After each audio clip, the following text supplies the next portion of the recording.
When my husband Mark invited his best friend, Jake, over for dinner, I didn't think twice about it. Jake had been around for years, long before I met Mark, and though I wouldn't call us close, he had always been friendly. A little too charming sometimes, but never outright inappropriate. It was just another casual evening, or so I thought.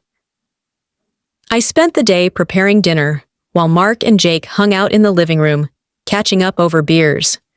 Their laughter filled the house, a comforting sound that made me feel at ease.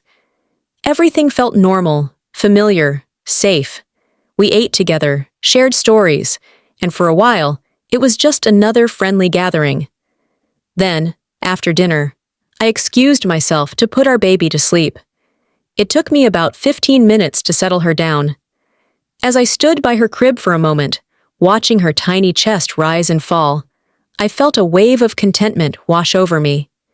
But as soon as I stepped out of the nursery and back into the hallway, an uneasy feeling crept over me. Something was off. I paused, listening. The living room, which had been filled with laughter just minutes ago, was strangely quiet.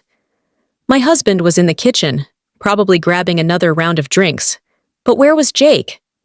As I walked past the bathroom, I noticed the door was wide open. No one inside. That's when I saw it. Our bedroom door, slightly ajar. A chill ran down my spine as I approached.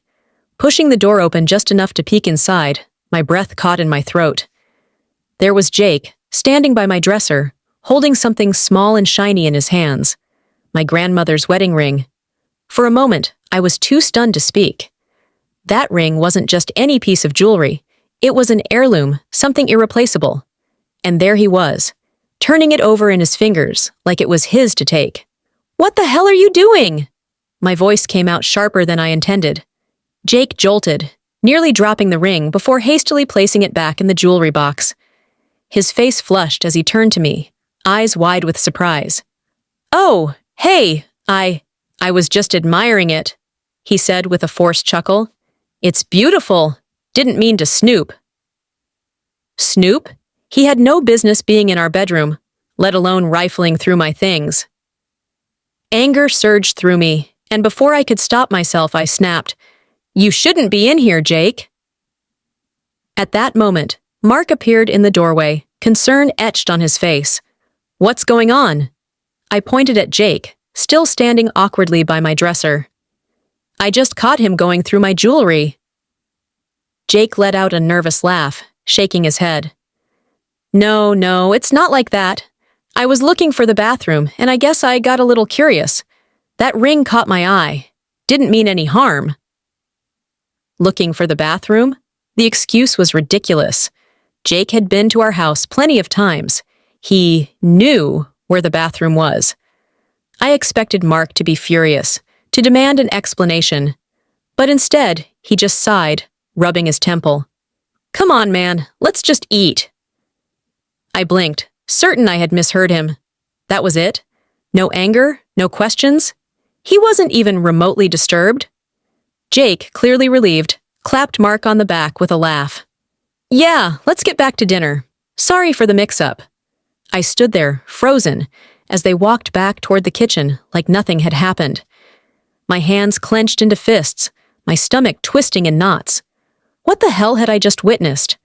The rest of the evening was unbearable. I barely spoke, barely touched my food. Jake carried on as if nothing had happened, cracking jokes, drinking, smiling. And Mark? He acted like it never happened. No tension, no discomfort, nothing. When Jake finally left, I turned to my husband, demanding answers. "How could you just let that go? He was in our bedroom, Mark, going through my things."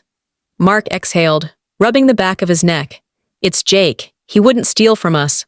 His words hit me like a brick. Not, "Jake wouldn't do something like that." Not, "I'll talk to him about it."